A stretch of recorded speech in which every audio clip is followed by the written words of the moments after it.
So what's happening here in Florida and happening in other states around the country is people are coming together to say we're standing up for those values and those principles that have made America the great nation that it is. And it is a great nation.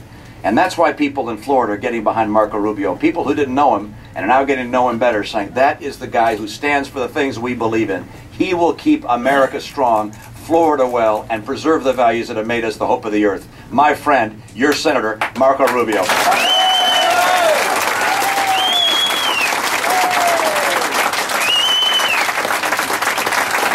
Thank you guys. First of all, thank you all for coming out here today. I know it's the middle of the day, it's Friday, it's not even happy hour yet. What are you doing here? But, thank you. Thank you so much for being here. I'm honored to be here with a great team of people. You heard from Bill Bunting and our chairman here in Pasco County, Randy Mag. We're doing a phenomenal job on the ground. This is a place that we've been coming to now consistently for the better part of a year and a half. Because as Jeb Bush used to say, as Pasco County goes, so goes the state of Florida. Yeah.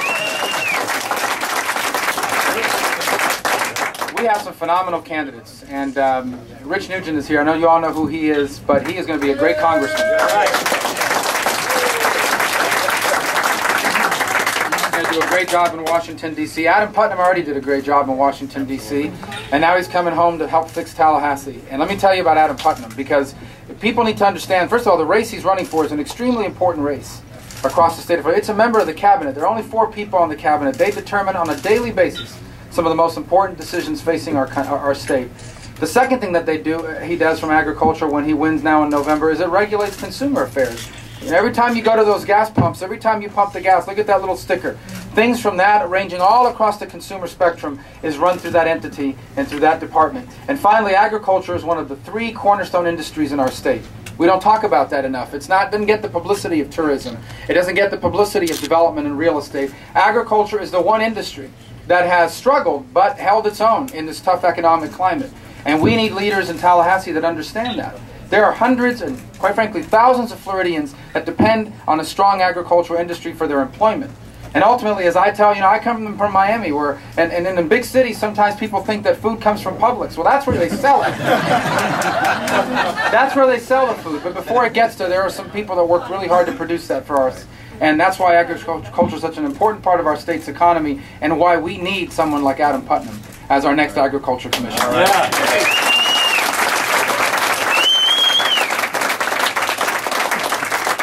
I am joined here by someone who is, let me just put it bluntly, is going to be a phenomenal leader for years to come in the state of Florida. He is destined and scheduled to be the Speaker of the House in a couple of years, and that's Will Weatherford. He's a great state representative, but he is going to be a phenomenal legislative leader, and he's right around here. So, and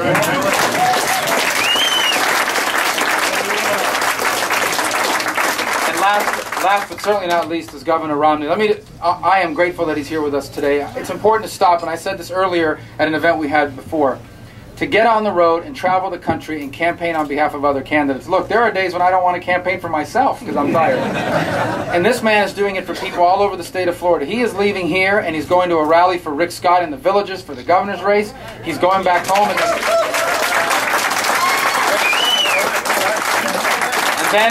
then he's flying out west, and he's been doing this now for the better part of 2 years, working on behalf of candidates that in some instances people didn't think they had a chance. But they did, because Mitt Romney came in and helped them. And let me tell you, we owe a debt of gratitude to people like Mitt Romney that are willing to take from their time, from their families, from their businesses, to travel this country and help out candidates that are trying to get the momentum going. When he comes to town, crowds show up, cameras show up, candidates get better known. He did it for me back in March, and it made a difference. And he's doing it again here today for me and later on for Rick Scott. Governor, thank you. Thanks. I'm honored.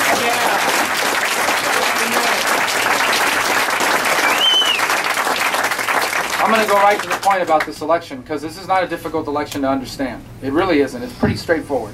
We are fighting to decide the future identity of our nation.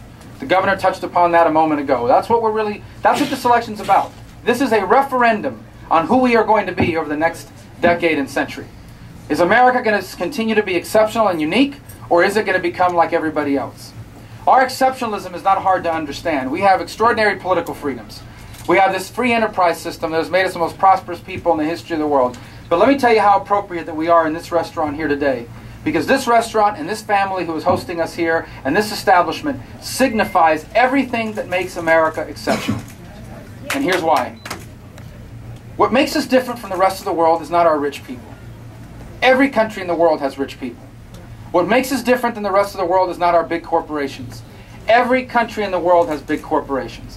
What sets us apart from the rest of the world is that this is a place where you can start a business out of the spare bedroom of your home.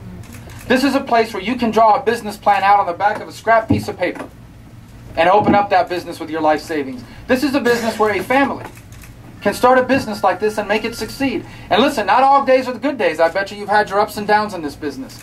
The fact that you can exist, the fact that you are in business, the fact that I just met people that you employ, whose families will eat tonight, whose kids will have a roof over their head tonight because someone like you guys, had the dream of opening up this establishment and folks like you have frequented it, is a testament to what makes us different than the rest of the world. And let me tell you, the bigger your government is, the harder it is to open up a place like this. The more permits you have to put up on that wall to open up this restaurant, the harder it was to open up this restaurant. The more Washington threatens,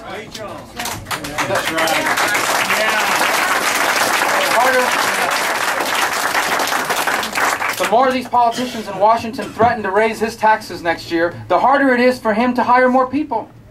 The weirder they get on these health care bills that they pass with the strange requirements that are contained therein, the harder it is for him to calculate what it will cost him next year just to stay in business, much less hire people.